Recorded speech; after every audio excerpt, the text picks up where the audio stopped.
Hi friends, welcome back my channel. இன்றைக்கி இந்த வீடியோவில் 1/2 kg கேக்குக்கான சாக்லேட் ஸ்பாஞ்ச் எப்படி செய்கிறதுன்னு பார்க்கலாம். ஃபஸ்ட்டு நம்ம கேக் செய்கிறதுக்கான டின்னை ஆயில் க்ரீஸ் பண்ணி வச்சிடலாம். 1/2 kg கேக்குக்கு 6 inch டின் சரியாக இருக்கும். அதுலேயே ஆயில் க்ரீஸ் பண்ணி பட்டர் பேப்பர் போட்டு எடுத்துக்கோங்க. அடுத்ததாக ஒரு பவுலில் 1/2 கப் மைதா எடுத்துக்கோங்க. 1/2 கப்னா 125 ml கப். அது கூட 2 table spoon cocoa powder, 1/2 teaspoon baking powder, 1/4 teaspoon baking soda எல்லாமுமே சேர்த்து நல்லா சலிச்சு எடுத்துக்கலாம். இதை ஒரு 3 தடவைக்கு மாற்றி மாற்றி சலிச்சு எடுத்துக்கோங்க.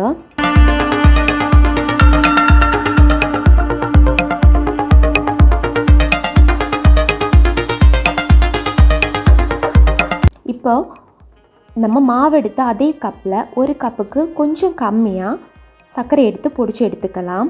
இதே நீங்கள் பொடிச்சிட்டு அளந்தீங்கன்னா கரெக்டாக ஒரு கப் எடுத்துக்கோங்க. அடுத்ததாக ஒரு பவுலில் 2 முட்டை எடுத்துக்கோங்க.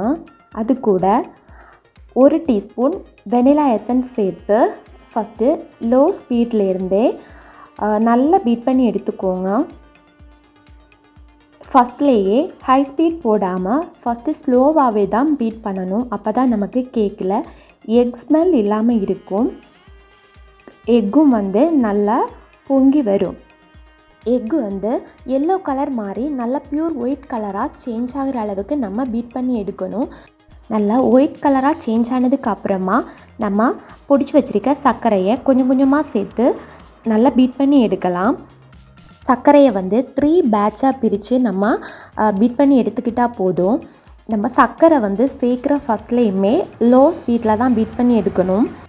சர்க்கரை எக்கோடு சேர்ந்து கரைஞ்சதுக்கு அப்புறமா நம்ம ஸ்பீடை செகண்டு தேர்டு அப்படின்னு சேஞ்ச் பண்ணி ஒரு நல்ல ப்யூர் ஒயிட்டாக வரும். அது வரைக்கும் நல்லா பீட் பண்ணி எடுத்துக்கோங்க. இதுக்கு டைம் எல்லாம் சொல்ல முடியாது.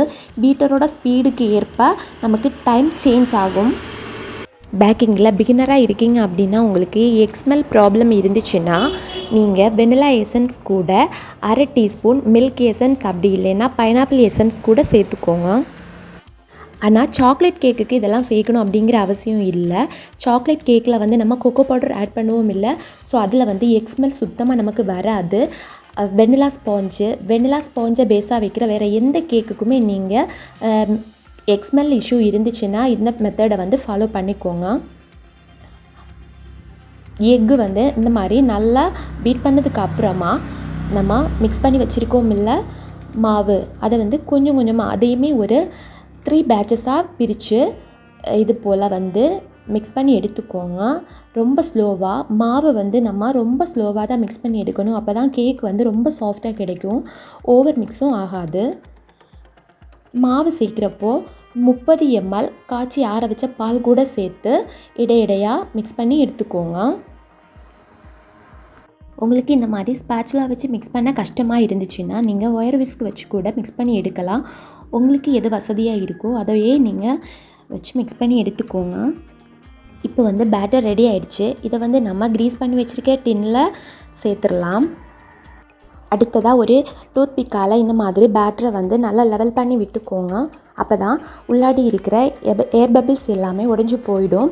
கேக் நல்லா சாஃப்டாக எந்த கிராக்குமே இல்லாமல் நமக்கு பேக்காகி கிடைக்கும். இந்த மாதிரி நல்லா டேப் பண்ணதுக்கப்புறமா நம்ம பேக் பண்ணி எடுக்கலாம். ஆல்ரெடி 10 நிமிஷத்துக்கு ப்ரீஹீட் பண்ண ஓடிஜியில் 30 நிமிஷத்துக்கு நான் பேக் பண்ணி எடுத்திருந்தேன். பேக்கிங் டைம் ப்ரீஹீட்டிங் டைம் எல்லாமே ஸ்க்ரீனில் கொடுக்குறேன். கேக் ஓரளவுக்கு கூலானதுக்கு அப்புறமா நம்ம டிமோல்ட் பண்ணி எடுத்துடலாம். ரொம்ப ஆறுத வரைக்கும் நம்ம டின்லேயும் விட்டுக்கக்கூடாது. ரொம்ப ஸ்டிக்கியாக மாதிரி இருக்கும். பாருங்கள், கேக்கு ரொம்ப சாஃப்டாக ரெடி ஆகிடுச்சு. அவ்வளோதான், நமக்கு ஸ்பாஞ்ச் பர்ஃபெக்டாக ரெடி ஆகிடுச்சு.